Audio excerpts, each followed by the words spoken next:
Okay, let's look at this example. Uh, for this one, if you take the derivative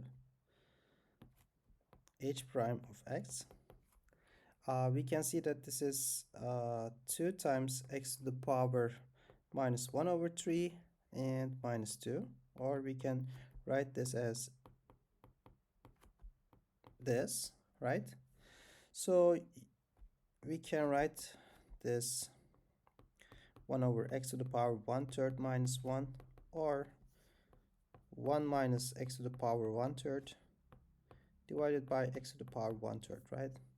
Okay, so you see when x equals 0, the denominator becomes 0 and the numerator is non-zero, so which means that x equals 0 is inside this interval, which is inside the domain, but the derivative is not defined at 0, so h prime 0 is undefined, which means x equals 0 is a singular point of x.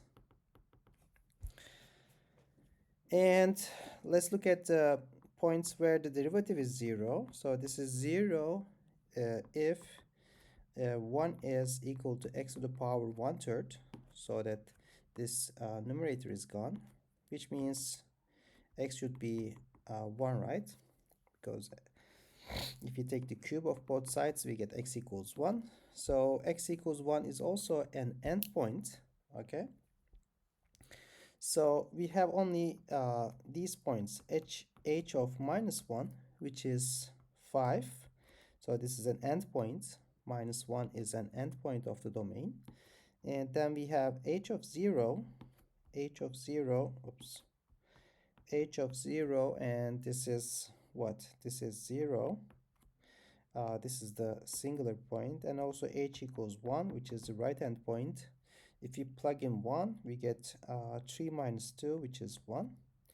Okay, so this is the absolute max, and this is the absolute min.